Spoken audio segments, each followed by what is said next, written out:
je suis au mieux. Coucou, voilà, Coucou! nous sommes en Coucou! ligne, toujours chacune chez nous, et pour cause. Nous recevons aujourd'hui Anne-Marie qui a eu la gentillesse Coucou! d'accepter, enfin même de postuler, carrément, de Bah, ouais, c'est plutôt postuler. postulé là, c'est même pas accepté, hein. Oui, oui, parce que c'est Anne-Marie qui a répondu à notre appel. Et pour parler de son histoire aujourd'hui, Avec dans beaucoup de les plaisir. ah, Ah, c'est et gentil. nous donc, et nous Alors donc. bonjour Anne-Marie. Alors déjà, vous avez alors en gros, vite fait, vous avez quel âge? Vous êtes mariée? Vous avez des pardon, tu as quel âge? Tu es mariée? Tu as des enfants? Oui, de toute Tout façon, ça, on se tout ça. tutoie. Donc oui, bonjour à toutes et bonjour les 2 Catherine. Donc moi je suis Anne-Marie, j'habite pas très loin de Rouen et j'ai bientôt 49 ans. C'est le mois de mon anniversaire Ah, et bon. quand? Bah, c'est la semaine prochaine, c'est le 26. Oh, Bah, alors à l'avant, mais il faut pas souhaiter les ouais, non, anniversaires on ne souhaite pas à l'avance, mais mais bon, bon, le cœur voilà, y est, hein, le cœur y est. On le note, on le note. on le note. Voilà. Donc Voilà le et 26, tout le bah, monde voilà, je souhaite bon anniversaire à Anne-Marie. ouais et je suis donc maman, de 2 grands-enfants maintenant, hein. J'ai une fille de 21 ans et un garçon qui a 25 ans et D'accord. voilà. D'accord. OK, dans cet ordre-là. 25 et 21 ans, un garçon, une fille. Parfait. Le choix du roi, on dit. Voilà, Ah ouais. Ouais, C'est ça, le choix du roi. OK. Et donc, bon, tu vas nous raconter ton parcours qui est un petit peu particulier, on va dire, et c'est le moins qu'on puisse dire. Donc, rapidement, qu'est-ce qui t'est arrivé? Alors déjà, comment tu as découvert, que tu étais malade en fait, que tu avais un Non, cancer? avant ça, puisque Anne-Marie Ah oui, c'est avait. vrai il y avait une anamnèse à ça.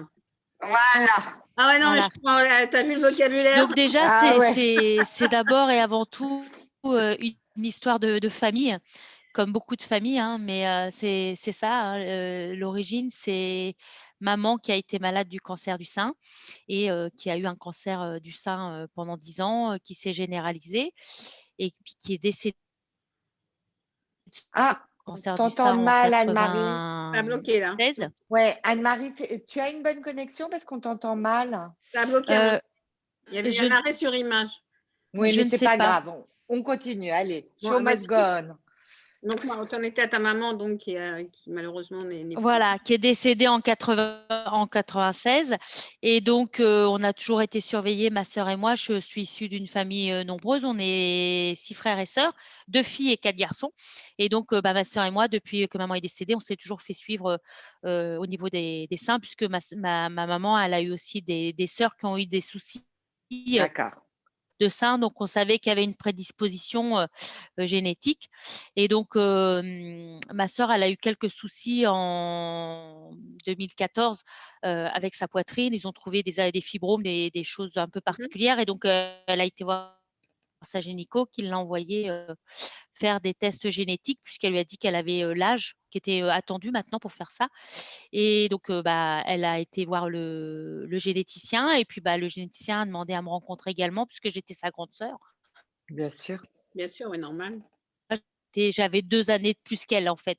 Voilà et donc, l'histoire, elle est partie comme ça, on a fait les tests toutes les 2 à quelques jours d'intervalle, quelques mois d'intervalle et puis on a reçu nos résultats. Ma sœur, évidemment, avant moi, elle était négative et moi, j'ai été positive puisque j'ai fait des tests pour détecter, si on possédait un gène, qui pouvait donner un cancer génétique, en fait. Ouais, le Une BCA, mutation de gène, ouais. Les analyses, elles étaient pour ça. d'accord. Voilà. Ouais. Et donc, bah, j'ai été positive à ça et donc, on m'a détecté une mutation, BRCA1 D'accord. et donc où il y a une forte probabilité d'avoir un cancer du sein et un cancer des ovaires. Donc ça, c'était en 2015 et puis donc 2 options se présentent à nous, hein. Soit on garde tout et on se fait suivre très régulièrement et on vit avec cette épée de Damoclès au-dessus de la tête, soit on retire tout Et là, on accepte d'être mutilé, hein, pour vivre et vivre plus longtemps, puisque la probabilité d'avoir un cancer du sein, c'est entre 80 et 90 de chance avec le BRCA1 De risque. et un cancer De de risque, risque, pas de ouais, chance. ouais, de risque.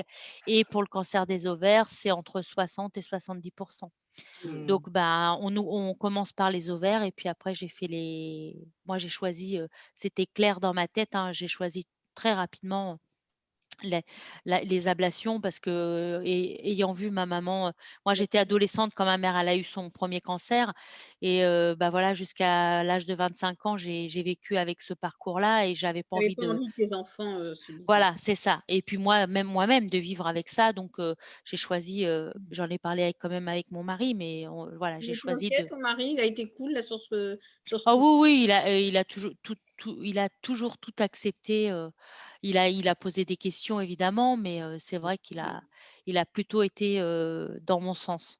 D'accord. Donc, tu as fait une double enfin une ovariectomie, donc on a enlevé les ovaires, et après, tu as fait une double mastectomie avec reconstruction immédiate? Ouais, D'accord. ouais, Et la reconstruction, c'était par prothèse? Ah, oui, c'est une thèse, avec des expandeurs. Mmh. d'accord. D'accord. On entend très mal, On Anne-Marie. n'entend Tu jamais la coupes suite de la souvent. Ouais, reconstruction. avec des Ouais. expandeurs et puis, bah, Ça coupe encore, non? Ça coupe, oui, pour moi ça coupe. Ouais, pour moi aussi, ça coupe. Anne-Marie, on t'a perdu.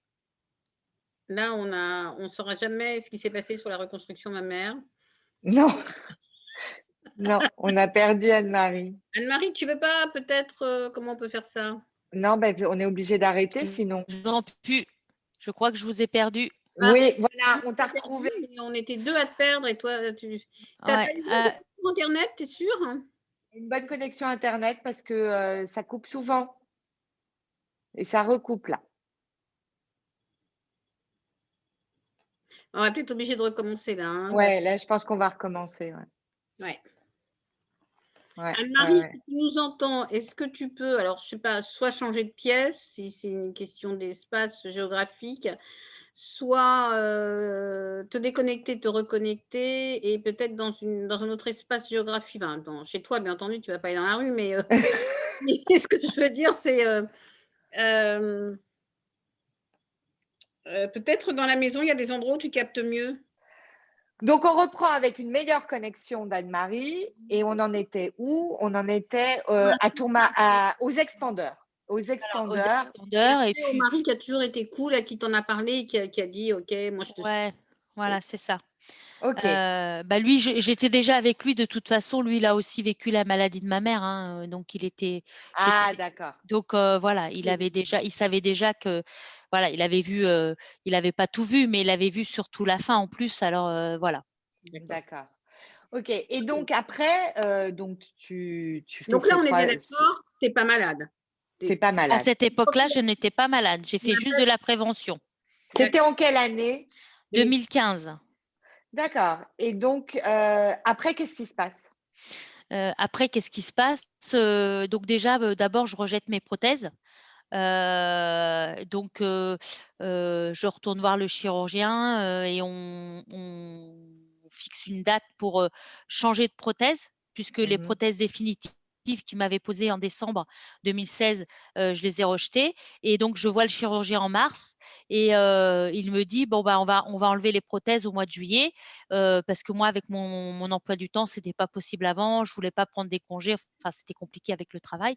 Oui, parce que Donc tu es formatrice, hein? ouais, c'est ça et Mmh. donc je prends des contrats pour l'année, en fait, donc et puis, en plus, c'est de la vacation, donc c'est compliqué de faire remplacer, tout Oui, ça et donc quand je le vois au mois de mars, j'ai rien, hein, tout va bien au niveau cancer, à part, bon, cette tracasserie-là, mais bon, tout va bien, et puis au mois de mai, je commence à avoir des petites douleurs sous le bras, et puis, le week-end de la Pentecôte, je vais jardiner un petit peu dehors, j'aime bien jardiner mmh. et puis, le soir, vraiment, j'avais vraiment une grosse douleur sous le bras et je me suis palpée sous le bras et là, j'ai senti une boule et Sous le bras. Sous le bras, ouais, sous le bras.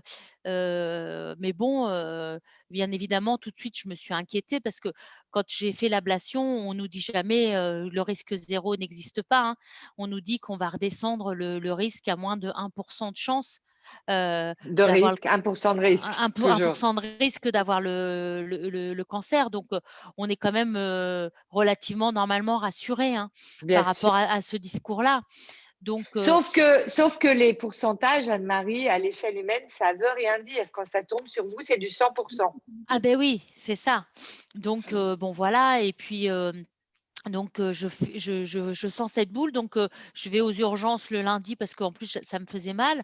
Et les urgences de l'hôpital régional me disent, me font une échographie. Ils disent qu'ils voient bien qu'il y a quelque chose, mais que pour eux, c'est pas ça. Pour eux, ça ne devrait pas être très grave. Ils pensent à un abcès ou à un kyste de graisse ou un abcès dû à un poil qui aurait poussé à l'intérieur au lieu d'à l'extérieur. Voilà. Mais ils me disent par précaution, vu mon parcours, on m'a dit on va vous faire un scanner quand même. Donc ils me prescrivent un scanner, je fais le scanner. Et là, quand je fais je l'ai eu très rapidement le scanner. Au bout de 2 jours, j'ai le scanner. Et là, le médecin qui était là, hein, le radiologue, il me dit c'est pas bon, il faut vous contactiez votre centre, puisqu'en fait j'étais suivie par le centre cancer de ma région. D'accord. Voilà. Donc, il me dit, vous contactez votre centre, je vais leur envoyer les résultats et il faut qu'ils vous reçoivent assez vite.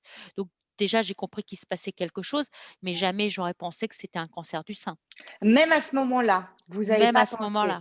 J'ai pensé à un cancer, mais Pas du sein. j'imaginais pas que ça pouvait être le cancer du sein, en fait. Je me suis dit, c'est pas de chance, j'ai chopé une connerie, une tumeur au niveau du ganglion, quoi. En fait, c'était ça. C'est ce qui m'est venu en premier. Mais Et est-ce donc, que, excusez-moi, mais est-ce que c'est pas justement un cancer qui existait déjà avant qu'on vous enlève les seins en prévention et qui était déjà dans les ganglions? Est-ce que c'est ils pas savent pas, ça? ils sont Ils savent incapables de pas. le dire. Parce que moi, quand ils m'ont enlevé la poitrine, il restait 5% de tissu, à peine 5%. Donc, est-ce que c'était dans les tissus qui restaient ou est-ce qu'il était déjà dans les ganglions, mais qu'il était tellement petit que ça se voyait pas, On puisqu'en saura plus jamais. moi quand j'ai fait ma mammectomie, on m'a juste fait un IRM, on m'a pas fait de PET scan, on m'a fait juste un IRM, mais l'IRM il a rien détecté de Bien particulier. sûr. Donc Donc là commence un peu le parcours du… voilà, c'est ça. Donc je vois mon chirurgien me donne un rendez-vous rapidement. Au bout de 2 jours, il me prescrit une ponction. Et puis très vite, la ponction se transforme en biopsie parce qu'il fait voir le scanner au radiologue du centre anti-cancer et ça s'est transformé tout de suite en biopsie. Et puis déjà, j'ai commencé à voir que ça sentait vraiment pas bon. Il me dit que lui pense à un cancer, mais qu'il pense à un cancer un lymphome, un cancer des ganglions, un lymphome. Donc, il ne pensait pas à un cancer du sein. Donc, la biopsie part en analyse. Il me dit dans 10-15 jours, vous aurez résultat. 15 jours passent, toujours pas de résultat. 20 jours, au bout de 3 semaines, j'avais toujours pas mes résultats. J'étais flippée comme pas possible. Bien sûr. Donc, j'appelais tous les jours, je le harcelais. Et puis finalement, mon chirurgien m'annonce au téléphone que j'ai un Au cancer. téléphone. Ah oui, au téléphone, parce que j'étais tout le temps en train de l'appeler, quoi. Ouais. Et comme j'habite à 40 km, 40-45 km du centre anti-cancer, voilà. Et puis je pense qu'il assumait pas non plus, hein. Ça a été compliqué parce que lui, en plus, c'était le chef de la scénologie. Donc, c'était vraiment un poste enfin voilà, il avait un poste à responsabilité. Je pense enfin, c'est pas que je pense, c'est que j'en suis sûre, puisqu'on en a discuté. Il a eu du mal à accepter aussi tout ça. En fait, quand il C'était a lui eu que vous aviez vu, dès le excusez-moi, départ, ouais. c'était Et je suis lui que vous aviez vu oui, dès le départ. dès le départ, et je Vous suis avez toujours, indiqué la mastectomie prophylactique? ouais, c'est tout la même personne. Ah oui, Et donc. Il devait être mal, ouais. ouais, voilà. Alors, Et Anne-Marie, comment on vit ça? Comment on vit ça quand justement on a fait tout ce parcours de prévention et que, parce que c'est difficile d'apprendre un cancer. déjà, on ne comprend pas. Enfin, moi, quand c'est l'oncologue, lui, il m'a annoncé que j'avais un cancer. Il m'a donné rendez-vous 2 jours après avec un oncologue. et c'est l'oncologue que j'ai vu qui m'a dit que c'était un cancer du sein. Donc, moi, Là, quand vous avez dû tomber de votre chaise. voilà, là, j'ai pris un coup de poing dans la figure et j'ai pas compris. Et la première chose que j'ai dit, c'est: «Mais comment ça a pu arriver?» Je me suis même demandé si l'hôpital avait pas commis une faute. Oui, c'est Enfin, sûr.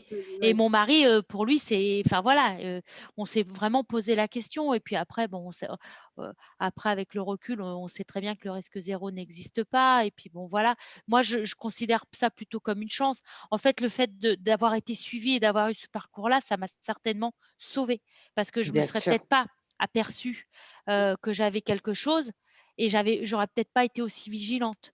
Après, il y a des personnes qui m'ont dit, le fait d'avoir enlevé mes seins et mes ovaires, le fait que je sois peut-être en situation de faiblesse au niveau de la santé, puisque j'avais quand même eu quelques chirurgies, etc., m'ont dit: «J'ai peut-être déclenché aussi par…» Enfin, il y a eu des personnes, voilà, mais c'est vrai que dans ma famille, ils ont beaucoup dit ça, parce que… On ne déclenche pas vraiment. Hein. Non, mais je sais bien, moi je le sais, mais les personnes, elles le vivent comme ça. Moi, j'ai été l'oiseau de mauvais augure de ma famille, Bien puisqu'il a sûr. fallu que je l'annonce à toute ma famille, cette mutation dans ma famille. Donc, les gens, enfin voilà, ma famille, les amis. En même temps, vous dites que, tu dis que tu as été un oiseau de mauvais augure, mais tu leur as peut-être aussi, tu leur sauves peut-être la vie aussi. Alors, eux, ils l'ont vu comme ça. Moi, je l'ai vu plutôt dans le sens où je leur sauve la vie, et je voulais surtout ne rien avoir à me reprocher s'ils déclenchaient quelque chose derrière. Au moins, tout le monde était prévu. Moi, j'avais fait ce qu'il fallait. Après, chacun prenait ses responsabilités. Hein. Alors, il y a quand même une chose, c'est que la loi veut que ce soit la personne à qui on annonce la mutation qui l'annonce à ses proches. Oui. Donc, c'est très, très lourd. Hein, c'est très, Oui, très lourd c'est lourd. d'annoncer à ses proches. Alors, moi, j'ai quand même eu la chance enfin, la chance, c'est pas une chance, mais j'ai quand même eu un outil qui m'a permis quand même de pouvoir faire cette annonce. C'est que le généticien, c'est aussi une personne qui fait partie du comité national de la recherche génétique en France, et elle m'a remis un courrier, en fait, un courrier à remettre à toutes. Et donc, c'est vrai que ce courrier, ça aide quand même, parce que ça pose les choses, et c'est une preuve intangible, en fait. Oui. C'est factuel pour les personnes. Et donc, après, chacun prend sa responsabilité, mais moi, j'avais ces courriers-là, et je pouvais les apporter, voilà, directement aux différentes personnes que j'avais besoin de contacter, quoi. Donc après, il y a eu quoi? Chimio, radiothérapie, des trucs comme ça ou, Ouais, bah oui, après, tout s'est enchaîné. J'ai fait j'ai fait 6 chimios, après j'ai fait le curage. Et puis après la radiothérapie, et après, bah, on m'a fait, après la radiothérapie, bah, il a fallu enlever les prothèses, on m'en a remis, j'ai rejeté 3 fois les prothèses, et là je suis dans un parcours de reconstruction, avec, greffe de graisse, donc du lipofilling, hein. Ah oui, d'accord. OK. Voilà, et donc j'en suis à 13 interventions, en fait, en 4 ans vous et me demi. battez. Vous me battez. Ouais, Moi, je suis à 12, je crois. ouais. Ouais. Voilà. Gagné, Anne-Marie. C'est des concours dont on se passerait. Qu'est-ce que je Oui. veux dire? Ouais. Bon, comment tu vis actuellement, justement, toute seule? Alors aujourd'hui, comment je vis? Bah, avec des hauts et des bas, hein. Des hauts, parce que, bah, je crois que la vie, hein, moi j'ai été plutôt une acharnée à vouloir, essayer de rester la même pendant mon parcours de maladie, et c'est parfois des choses que les aidants et les accompagnants ne comprennent pas. Eux, ils voudraient nous mettre au lit et nous garder au lit, et moi, j'avais une soif de vivre, une soif de faire un maximum de choses, parce que je me disais que si j'ai pas beaucoup de temps, bah, je veux pouvoir faire un maximum de choses, et donc j'ai Qu'est-ce que vécu tu as un… fait alors? Qu'est-ce que tu as Bah, fait de spécial pendant déjà, moi, tes je traitements? suis, donc j'ai un travail, donc j'ai continué à travailler pendant mes chimios, pendant ma radiothérapie. J'ai pas eu d'arrêt de travail, jamais. J'ai, quand j'étais en chimiothérapie, j'avais organisé mes formations pour être une semaine à la maison, et je reprenais intensément mes formations au bout de la 2e semaine. Ah Donc oui, ouais, c'était… ouais, donc j'ai eu un employeur qui m'a permis de faire ça. La chance que j'ai eue, c'est que cet employeur, c'était une femme. Donc ça a été beaucoup plus simple de pouvoir organiser ça. Mais c'est pas simple, hein, le retour. J'ai continué à travailler, à voir mes jeunes. C'est des jeunes de 18 à 25 ans, la plupart. Je suis allée travailler sans perruque, avec mon crâne chauve. Tu leur as dit, tu leur as expliqué? Ah oui, je leur ai dit que le message que je voulais passer, c'était que voilà, on était des êtres humains, qu'on avait le droit de travailler, que c'était la réalité de ma maladie et que il fallait qu'ils m'acceptent comme ça. J'avais pas Et envie de comment me ils ont cacher. réagi? Comment Très ils ont très bien. réagi? Mais Ouais. vraiment, hein, j'ai eu plus de regards Bienveillant. des collègues de travail, Ah ouais? pas des regards méchants, mais parfois d'incompréhension ou des regards un peu fuyants que vis-à-vis de ces jeunes-là, en fait. Ouais, comme quoi, quand on dit les choses Bah, à c'est des jeunes, Voilà. Bien voilà. sûr, j'ai demandé l'autorisation à ma responsable. Je lui ai dit, est-ce que tu m'autorises à venir sans perruque? Elle m'a dit, tu viens dans la tenue où tu vas être le plus à l'aise possible. Tant Elle m'a mieux. dit, voilà, j'ai eu cette chance-là. Après, j'ai travaillé pour un autre employeur. À l'époque, je travaillais aussi pour un autre employeur d'une grande marque de grande distribution. Et Qu'on ne lui, nommera pas. que je nommerai pas, c'est pour ça que je dis ça. Et elle m'a demandé de porter la perruque. Elle m'a Ah oui. imposé. Donc, je n'avais pas de perruque. Je lui ai dit que je ne voulais pas en racheter. Donc, je venais avec des foulards. Dans la mode? Comment? Tu travaillais dans la mode? Non, Alimentaire? Non? non, grande distribution, grande surface. Dans Mais l'alimentaire? ouais, alimentaire, ouais. Mais voilà, on m'a demandé de porter. Donc, du coup, elle m'a demandé de me couvrir la tête. Donc, je portais des foulards ou des petits bonnets. C'est moyen hein, quand même, mais bon. Ouais, c'est pas génial. Est-ce que tu as des soins de support? Tu en as entendu parler? On t'en a Ah parlé? oui. Donc, pour terminer, juste parce que c'est important, donc j'ai continué à travailler. Je suis présidente d'une association. J'ai aussi continué à donner des cours de body karaté. Donc, body karaté, c'est quoi? ouais, parce que je suis coach de body karaté depuis déjà quelques années. Hein. Et donc, le body karaté, c'est des mouvements de karaté en musique. Donc, c'est assez tonique, hein, physique. On travaille sur 160 battements par minute. Hein, donc, c'est cardio. Et, donc, Et bon, tes médecins évidemment. t'ont laissé faire? Tes médecins t'ont Oui, été oui, ils m'ont dit au contraire de continuer. Bien sûr, je n'ai jamais pu animer une séance d'1 h 30. J'avais d'autres coachs dans mon association. Je suis présidente et coach. Il y avait d'autres coachs qui prenaient vraiment le relais, qui m'ont vraiment soulagée. Mais dès que j'en avais envie et dès que j'en ressentais le besoin, je faisais mon cours, une partie du cours, 30 minutes, 45 minutes. Et voilà, où je donnais tout. Je continuais à vivre mon activité de bénévole, en fait. Et ça a été aussi, j'ai été énormément portée par cette association parce que c'est une association où il y a beaucoup de femmes et elles m'ont portée quasiment à bras le corps par rapport à cette maladie. Il y a un côté thérapeutique finalement dans... C'est ça. Solidarité féminine. Aujourd'hui, cette association, elle comporte maintenant 10% de personnes qui sont touchées par le cancer, qui m'ont rejoint, puisqu'en fait, ça a été aussi porteur d'image et véhiculé par ça, en fait. Mais comment ils ont été au courant? Comment elles ont été au courant? Parce que parallèlement à ça aussi, j'ai organisé un gros événement dans mon village pour collecter de l'argent pour Octobre Rose. Et à ce moment-là, tu as fait la promotion de ton association et des femmes atteintes sont venues. Voilà, en fait, mon association a porté l'événement. Mon association de sport, c'est elle qui était organisatrice. C'était elle qui était organisatrice de l'événement. Et ça, j'ai commencé à l'organiser, ce gros événement. J'étais encore malade en janvier. Et j'ai fait ma première édition en octobre. Et moi, j'ai fini mes traitements au mois de mars. D'accord. Et du coup, dans ton association, les 10% de femmes qui ont un cancer, c'est adapté à elles? Ça veut dire on fait quand même attention? Oui, j'ai fait une sensibilisation au sport adapté. D'accord. Ah, d'accord. Avec la fac d'à côté de chez moi, enfin de la ville où j'habite, avec la formation STAPS. D'accord. Et d'ailleurs, tu es très active parce que tu as envie de faire la formation de patient expert. Donc, toi, tu es à fond dans les formations. Oui. En fait, vu que moi, c'est la 4e édition maintenant que je fais le Beauroumois Rose, j'ai dit le nom de l'événement, désolée. Non, c'est pas grave. Voilà. Vas-y, dis-le. Parce que j'habite ce petit village, Beauroumois, et donc l'événement s'appelle le Beauroumois Rose. Et donc, ça fait 4 ans que je fais cet événement, et c'est vrai que on va venir, hein, Catherine? Il faut. On va y aller. En octobre prochain. Ouais, et c'est vrai que dans cette idée de cet événement, parce qu'il y a des choses qui ont été porteuses, c'est que moi, mon idée, moi, j'habite dans un village au niveau de la campagne. En fait, on est en campagne. Et donc, moi, mon objectif, c'est toujours nous qui allons dans les grandes structures, qui allons dans les grandes villes pour aller chercher de l'information, pour se soigner, pour avoir des soins de support. Et j'ai dit, mais moi, j'ai envie que ce soit les structures qui viennent dans mon village. Et donc, dans l'idée… C'est vachement bien parce que c'est rare. Hein. Ouais. D'habitude, c'est vraiment effectivement la campagne qui se déplace vers la ville. Et justement, il y a un manque et il y a un déséquilibre géographique sur ce plan-là.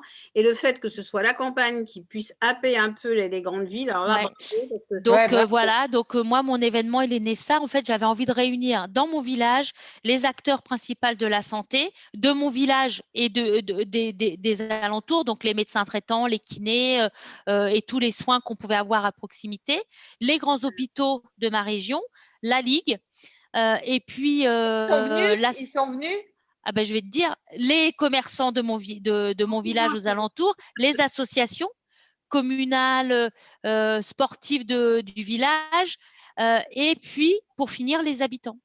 Et tout le monde réunir autour de cet événement et de partager. C'était vraiment d'en faire c'était pas faire une course. Comment ? Il n'y avait plus personne à la maison, tout le monde était dehors. C'est ça. L'idée, c'était qu'on vienne en famille. On vienne en famille, que tout le monde trouve quelque chose à faire, enfants comme parents, comme grands-parents, et qu'on collecte un petit peu de dons, et qu'on parle cancer, mais d'une autre façon. Comme nous. Comme nous. Voilà. Et donc, toutes les structures que j'ai conviées sont venues, bien évidemment. C'est vrai ? Oui. Le centre anti-cancer régional a missionné des personnes. La Ligue a missionné, l'autre hôpital a missionné, l'association Emma qui organise le dépistage organisé pour les femmes de plus de 50 ans, ils étaient là aussi. C'est un bel exemple parce que je pense qu'en province, il y a des choses comme ça, les gens, ils se bougent, quoi, tu vois. Ouais, moi je trouve ça super aussi. Et donc voilà, depuis 4 ans, on a reversé plus de 79 000 € sur 4 ans. Ah oui. Oui. Bravo. La première année, 13 500, et puis cette année, on est arrivé à 22 400 €. Anti-cancer, tu reverses à qui ? Alors, en fait, les acteurs qui viennent, comme c'est des acteurs de proximité, sauf le centre anti-cancer qui est un petit peu plus éloigné, on leur reverse 30 et 10. Il y a quatre acteurs, et 30% pour le centre anti-cancer, 30% pour la Ligue, 30% pour l'hôpital qui est juste à côté de chez nous, à une quinzaine de kilomètres, qui a un service oncologie, et 10% pour l'association Emma. Génial, bravo. Et en fait, ce qui est important, c'est que, et là, il y a vraiment une importance par rapport à tout ça, c'est que les habitants, les gens qui viennent dans mon événement, savent exactement ce qu'on fait avec l'argent. C'est-à-dire que je leur demande les projets, et on choisit les projets, et on choisit que des projets de proximité et locaux. Notre argent, on souhaite qu'il soit donné localement, et on sache ce qu'on en fait. Bravo. C'est très bien. Alors, pour revenir à un truc un petit peu plus perso, donc avec cette histoire de BCR1, etc., et d'annonce, comme tu as une fille qui a donc 25 ans 21 ans. 21. Comment elle vit ça, et j'imagine que tu as dû lui dire, et comment… Alors, il y a ma fille, mais il y a aussi mon fils, parce que la mutation, elle peut aller à mon fils. Oui, c'est vrai. Mais, et lui peut la donner à ses enfants. Donc, s'il a une fille, ça peut être le cas. Le frère de ma maman, il a été muté, et il l'a transmis à une de ses filles. Il n'a pas eu le cancer, et aujourd'hui, il a 80. Voilà. Donc, ça touche mes 2 enfants. Déjà, on s'en veut. Au début, on s'en… T'es pas responsable. Non, mais on se dit, qu'est-ce qu'on va transmettre à nos enfants ? On va transmettre toujours des trucs super à nos enfants et des trucs moins super. Ouais, c'est ça. Mais c'est vrai que c'est compliqué aujourd'hui. Bon, ma fille, elle est en études. Elle a ça dans le coin de sa tête. Elle sait qu'elle va le faire. Elle se pose des questions. Donc, elle a décidé de faire le test, elle. Elle fera le test, mais par contre, elle ne l'a pas encore fait. Elle est demandeuse de le faire. Moi, j'essaye quelque part de reculer un petit peu le moment, parce qu'elle est encore jeune, 21 ans. Elle est mûre. Mais comme elle a ses études, j'ai vraiment envie de mettre toutes les chances de ce côté, j'ai pas envie de la déstabiliser. On est en 2e année de STAPS. Oui, Voilà, mais c'est le principal, quoi. C'est ça qui est vraiment. voilà, je lui dis de faire, de s'autopalper, de bien se surveiller. Elle le fait. Est-ce que tu as un mot déjà ou on attend un peu?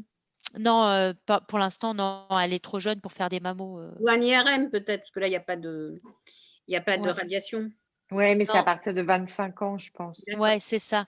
C'est encore un peu jeune pour même s'il y a des jeunes hein, de 21, 20 ans qui peuvent avoir le cancer du sein. Hein. C'est Oui, pour oui, ça qu'elle se palpe malheureusement. hein, Oui. et qu'elle fait hyper attention. Mais elle a suivi mon parcours, voilà. Et ton Comme fils? Et ton mon fils, fils, oui. mon fils, il se pose un petit peu moins de questions. C'est pas du tout le même caractère. Il est plutôt introverti, puis il est factuel. Enfin, ma fille, elle est plus dans le ressenti, un peu comme moi. Hein, ouais. Donc c'est pas du tout les mêmes attitudes en fait. Oui, oui, bien sûr. Je pose une question, tu me dis joker si ça te gêne, mais dans l'intimité, ton mari, ça a changé quelque chose, toute cette histoire-là, parce que c'est quand même un bouleversement. Non, globalement, pas grand-chose. Alors, dans l'intimité, lui, il m'a tout le temps accepté. Ah, Ça coupe. ça Enfin coupe. voilà, Quand tu parles d'intimité, ça coupe. il a toujours eu du. Ah bah voilà. C'est C'est parce que censuré. c'est censuré automatiquement. On va mettre un bip, Voilà. bip. Non, en fait, non, il n'y a pas eu de grande. Quand j'ai eu la première fois qu'on m'a enlevé les seins et que je me suis retrouvée vraiment avec des gants de toilette, hein, on peut presque assimiler ça à des gants de toilette c'était pas beau, c'était creusé, puis il y avait plein de peau. Bon bah voilà, il a regardé, c'est sûr qu'il a posé des questions, etc. Mais très très vite ça. Voilà, nos relations ont repris assez rapidement. Après, ce qui a été Donc, tu as un beaucoup plus. super mari. Hein. Ouais. Après, ce qui a été plus, lui, il a eu du mal quand même des fois à poser les mains dessus parce que bon, il avait peur de me faire mal. Enfin voilà, il y avait tout un tas de choses. Et puis Vous en avez aussi. discuté, tu lui as dit si ça te faisait mal, ça te faisait pas mal. Oui. Et puis il n'avait pas forcément envie aussi au départ de toucher. Je respectais ça. Hein. Voilà. Après, progressivement, quand j'ai été malade pendant les chimios, donc beaucoup de fatigue, donc là, ça a été un peu plus espacé.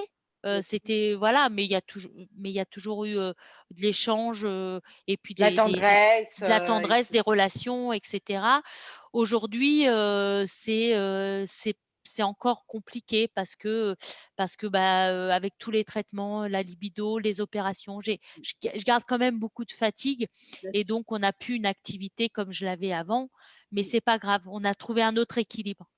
Vous avez adapté votre Voilà, honnêtement, situation. après moi, je souhaite à tout le monde d'avoir un accompagnant comme mon mari. Je dis pas qu'il était parfait, mais il a Aucun fait. homme n'est parfait. Voilà, Aucun il a fait beaucoup. Il a beaucoup porté. Il a beaucoup gardé aussi en lui. Et ce qui explique que moi, quand j'ai fini mes traitements et qu'on m'a dit que j'avais plus rien à mon PET scan, parce qu'en fait j'ai fini mes traitements en mars et on m'a refait un PET scan en juin. Et il est venu avec moi et quand on m'a annoncé, en fait, à peine un mois après, il a fait un burn-out. Et il n'a pas su vraiment l'expliquer. Au départ, c'est moi qui lui ai mis les mots parce qu'en fait, il avait subi beaucoup de pression avec son travail, mais surtout, il avait tenu la maison. Il avait tenu le contre-coup. Et c'est seulement après qu'il a commencé à pouvoir. Il pensait que c'était que lié à son travail, en fait. Et en fait, non, c'était le fait que ça redescende un peu, en fait. Je pense qu'il a eu peur, il a eu très peur, mais que comme beaucoup d'hommes, ils le disent pas forcément, quoi. Comment? Mais est-ce qu'on lui a proposé un accompagnement? Parce que j'imagine qu'il y a. Oui, mais lui, il a jamais voulu. Hein. Moi, les psys. Ouais. Moi, j'ai été accompagnée très sérieusement. J'ai eu plein d'autres soins de support. Hein. J'ai eu de la socio-esthéticienne, j'ai essayé la sophrologie, enfin plein de choses, médecin du sport. Enfin, moi, j'ai puisé dans tous des soins de support que je pouvais avoir à ma disposition. Voilà, j'ai essayé des choses qui ont bien marché, puis d'autres moins. Moi, la sophrologie, l'hypnose, je suis trop speed pour ça. Trop cartésienne. Tu as vu une psychologue, Anne-Marie? Ah oui, la psychologue, je l'ai Ça vue. t'a aidé? Oui, ça m'a aidé. Super. Ça m'a aidé. Alors, Ça si m'a tu as un aidé. message à faire passer voilà, aux personnes qui nous écoutent là maintenant, parce que c'est le but surtout, c'est quoi? C'est quoi le message que tu as envie de faire passer à toutes les personnes qui vont t'écouter, principalement, nous écouter accessoirement, mais surtout t'écouter? C'est quoi le message que tu as envie de leur transmettre? J'ai envie de leur dire que aujourd'hui, je suis en rémission, ce qu'on appelle rémission. Je me sens pas guérie et je me sentirai, je pense, jamais guérie parce que je sais que ça peut revenir. Je sais que il y a des personnes qui récidivent 10, 15, 20 ans après. Donc, et puis de toute façon, c'est une blessure que j'aurai à vie. C'est quelque chose qui m'a transformée et qui me fait prendre un nouveau départ. Alors, évidemment, Tu as un message positif ou pas? comment? Tu as un message un peu positif quand même ou pas? Oui, mais justement, ce nouveau, c'est ce que je veux dire, c'est que à travers, même si je sais que j'ai ça au fond de ma tête, ce que j'ai envie de dire, c'est que j'ai toujours eu des projets pendant la maladie et même après ma maladie et que j'essaye de mener mes projets et d'avancer dans ces projets-là et que je me donne les moyens de traverser. En fait, je sais aujourd'hui que je suis très forte, entre guillemets, parce que j'ai traversé des épreuves qui C'est sont découverte. difficiles. Voilà, pas complètement parce que j'avais déjà cette force de caractère-là, mais que mais encore plus, voilà, encore plus. Et en plus, je suis, alors tout le monde n'a peut-être pas cette envie, mais je suis l'image un peu de ce que beaucoup de femmes aimeraient être et j'ai envie de montrer à ces femmes et à tous ces hommes que c'est possible, quoi. Donc et qu'on peut y arriver et que voilà, il faut pas baisser les bras et que malgré toutes les épreuves, on peut arriver à faire des choses à petite échelle ou à grande échelle. Ouais. Bon, Anne-Marie, je suis désolée, c'est Non? passionnant ce que tu nous racontes, mais on est au-delà du temps qu'on s'était Ouais. Parce que là, Non, mais très bien. J'ai dit le principal, hein. Ouais, on fait Voilà. concurrence à autant n'emporte le vent, là, à peu près. Comment? On fait concurrence à autant n'emporte le vent, là, si on continue. Oui, non, mais ça, c'est la majorité de l'histoire, elle est racontée et puis Mais Catherine, absolument. Catherine, un jour, il faudra qu'on fasse un long métrage, c'est pas possible autrement. Oui, on va faire un long métrage avec toutes les super nanas qui répondent à notre appel. Anne-Marie, merci beaucoup. Merci pour ton message parce que tu termines très positif en disant qu'on est tous forts et qu'il faut y croire. Et ça, c'est génial malgré les épreuves. Et puis bravo pour ton assaut. Ah ouais. Régional. Envoie-nous le nom de l'assaut parce que moi, je ne l'ai pas. Oui, redonne le nom de l'assaut. Alors, en fait, mon club s'appelle le Bodica & Co. Mais ouais, avec le sigle END de l'ordinateur. Tu sais, l'espèce de « et » qui est sur la touche du 1. END Co. Ah oui, END-Co, d'accord. Et j'ai créé une page spéciale pour l'événement, en fait, qui s'appelle le Beau Roumois Rose, la page. Donc, si tu tapes quand tu fais des événements, envoie-nous un mail et si on peut, franchement, ça nous fera plaisir de venir. Ah ben oui, au contraire, je cherche des marraines, donc ça peut être bien. Voilà. Pour l'édition 2021, c'est le 2 octobre. Et ben voilà. Super, c'est fait. Merci bon, beaucoup. Super, génial. On t'embrasse. Oui. Raccroche pas, j'arrête la vidéo et on se dit au revoir hors caméra. Ok, salut. Au revoir tout le monde. Au revoir et on continue à vous aimer. Voilà, on vous aime. Et au revoir, bonne soirée à tous. Bonne soirée.